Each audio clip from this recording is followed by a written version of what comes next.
Hello. We are in my chapel. Yeah, I have this little chapel that is connected to my room in the rectory, and I decided to make a video from my chapel behind me of this beautiful image of Our Lady of Guadalupe that I have hanging on the wall in this chapel. And I wanted to talk about Our Lady because tomorrow is the Solemnity of the Assumption. Yes, Mary was assumed into heaven, body and soul, at the end of her life. She blazes a trail before us. We, of course, want to follow in her footsteps. We want to be forever with God in heaven. And in Mary, she enjoys that special privilege of being in heaven already, body and soul. We have to wait to the end of time when our bodies will be resurrected, just like Christ's body was resurrected on the third day, and we'll be there in heaven with the angels and the saints, and we'll have our glorified bodies. But Mary already,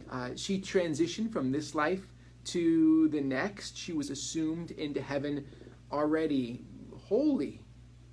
That's to say, her body and soul.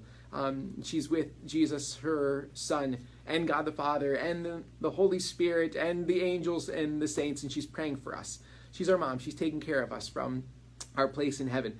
You know, many Christians, they don't talk about this reality of Mary's transition from this life to the next as the Assumption. They call it something else. They call it the Dormition of Mary. And dormition, it comes from the Latin word meaning to fall asleep. Yeah, they call it the Dormition of Mary. It's her falling asleep at the end of her life when she was taken up to heaven. Why is that important, that little distinction? They would say that Mary, because she was sinless, she didn't die. The Lord preserved her from death because of her sinless soul. The idea that St. Paul, he says that the wages of sin is death. And because Mary didn't sin, she was saved from death and just fell asleep at the end of her life here on earth and was taken up body and soul to heaven. I like the idea of the dormition, frankly, because I like to sleep. I like to take naps, and whenever I take a nap, I think of Jesus. Jesus also liked to take naps.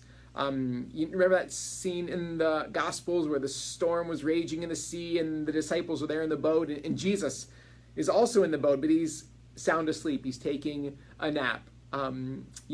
Mary and Jesus, they slept, they rested. They were human beings, just like you and me. And it's good when we are taking a nap. It's good when we're trying to fall asleep to think of those holy thoughts of Jesus and Mary. It's okay to take a rest, to imitate Jesus and Mary in that way. They're praying for us, whether we are awake or whether we are asleep.